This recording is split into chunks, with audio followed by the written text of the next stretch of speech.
Well, forgive me for being emotional.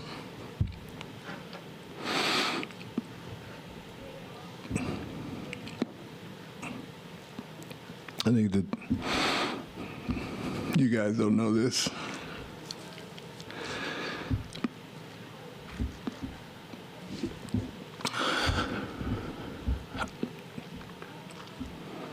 I'm not a high-low guy emotionally. I never have been. And part of it, in '98, I lost my cousin. He was the pilot in the Navy. Stationed in San Diego, Coronado, and it was a helicopter crash. His widow comes to every game. She lives here in Atlanta. 2 sons. It was March 19th, 1998, my senior year of college. And I say that because I talked to you guys, and I told you guys I did a breakfast club this year with our group, and I've never been able to talk about my cousin. And I talked to our guys in the breakfast club about that. And I just told the guys, one thing I failed to mention is that to this day, I still have a hard time looking at helicopters.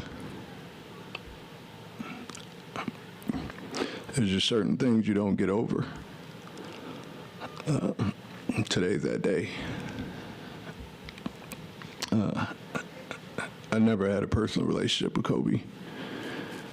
He's spoken to me a bunch of times, and he's always told me he respects me, and he respects the work that I've done, and he's watched me from afar as a head coach and as an assistant. He said it to me in Philly. He said it to me in LA. And it's who Kobe is and what I know of Kobe. What I respect the most, I grew up on the West Coast. I'm a Laker fan as a child, and have had to denounce being a Laker fan once you get into the profession. But I've always respected his greatness because of his detail and his passion and the intensity of which he plays.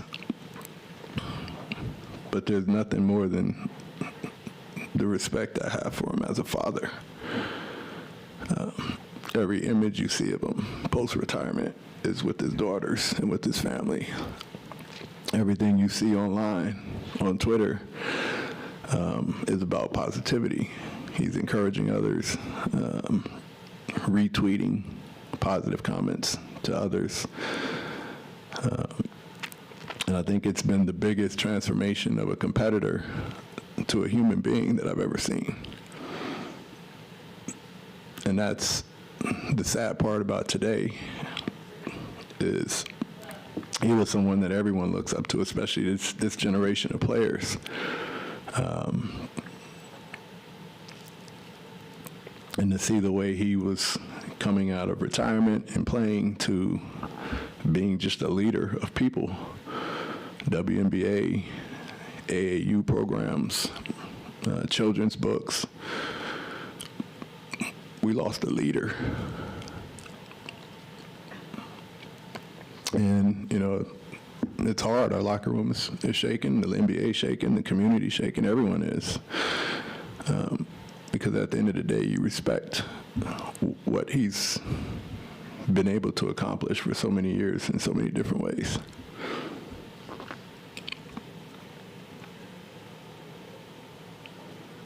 So today's tough. As a competitor in our sport, it's really tough to navigate through today. Should we play? Shouldn't we play? It's not up to me. Today is not going to be the end of mourning. It's really just a start. And I told our guys in there,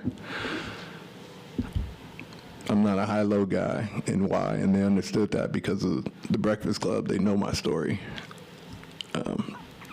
But it's a reminder of perspective as to why and to what, what's most important. And the now is most important. The who are you, who do you need to say hello to? Who do you need to reach out to? The perspective of all this is tough because Kobe's untouchable in a lot of those guys' eyes.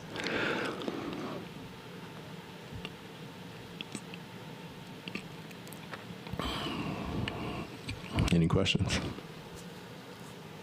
When you think of what Kobe meant to the game and the sport, and sport overall, what stands out to you? Well, in a lot of ways,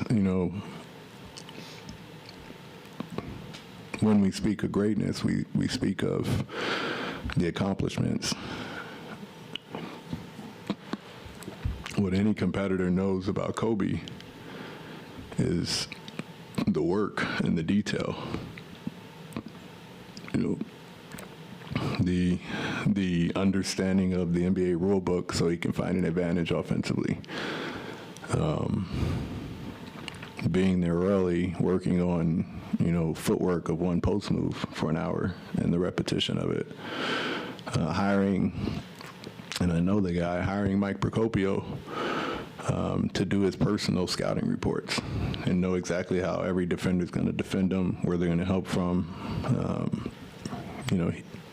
He paid money for a coach that wasn't in the NBA to personally scout how he was going to be defended. So when you think of greatness, it's not just the accomplishments; it's what he poured into it. Would you rather play tonight? I don't know. It's I'll feel this way for a while. So I'm sure the players will. I don't know the answer to that. I think it's tough to play. I think it will be tough, and we've all experienced tragedy at some point, and the response is, individually you have to mourn and grieve how you feel most appropriate as a team. I don't know, how you do it, but I think we'll do what we're asked to do, and we'll try and make the most of it. Trey's been very vocal on social media. I believe he trained with Kobe and was close with Kobe. Did you have any words, especially just to Trey, on how to... No, we sat as a group, and a couple guys shared their individual stories that they have with Kobe. I'll let Trey explain his. But he had been in contact with them. I think they said it had been to 3 NBA games this year, and 2 of them were ours, in LA and in Brooklyn. But yeah, they're all just kind of shaken up right now.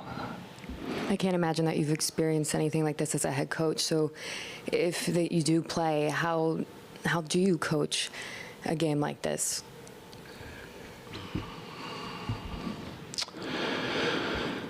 Well, you definitely have to take in everyone's emotions, understanding that side of it. And,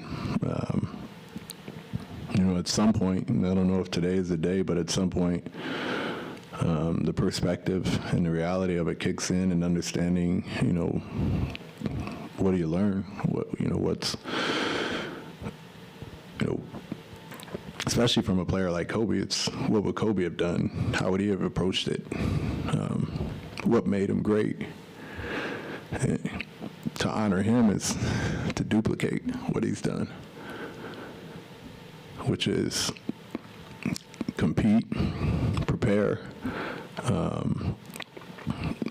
be intense and passionate about your craft, your profession. We have a ton of young guys in there that are still learning the NBA. And that's, no better example of a player and no better example of a person. So I I think it's really just understanding the emotions of the day and just moving forward regardless of, how guys handle it and keeping that in perspective and understanding.